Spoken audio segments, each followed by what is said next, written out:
Xitoy ishg'oli ostidagi Sharq Turkistonda yana bir tadqiqotchi tutqun qilindi. Uyg'ur diyoridagi ijtimoiy fanlar akademiyasi tarix tadqiqot institutining xodimi Asqar Yunusning o'tgan hafta Xitoy soqchilari tomonidan tutib ketilganligi va jazo lagerlariga qamalganligi ma'lum bo'ldi.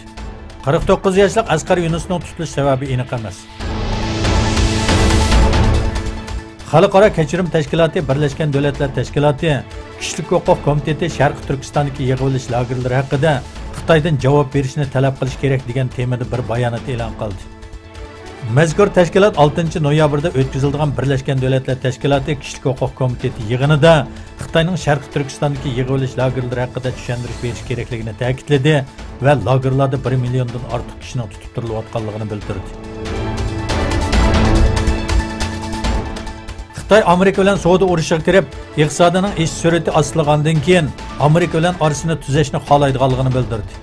Xitoyning Ma'mur savdo ministri Wang Bian shanba kunidagi bir bayonotida Xitoyning Amerika bilan savdo temalarini o'zaro hurmat qilgan asosda suhbatlar orqali hal qilishni xohlaydiganligini aytdi.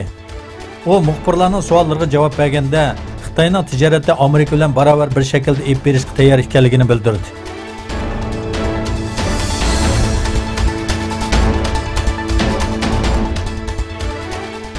Yevropa İttifaqı Angliya, Germaniya va Italiya bayonot e'lon qilib, Amerikaning Eronga takror embargo yurgizish qaroridan cho'nqur andish qilayotganligini bildirdi. Bayonotda Amerikaning takror embargo yurgizish qaroridan qattiq afsuslanayotimiz deyildi.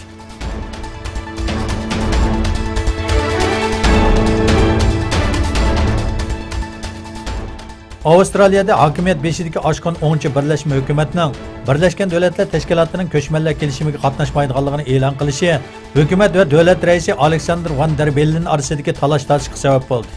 Van der Bellen kelishimiga qo'l qo'ymaslikning davlatning xalqarodagi obrazini ziyonga uchirtirganligini bildirdi.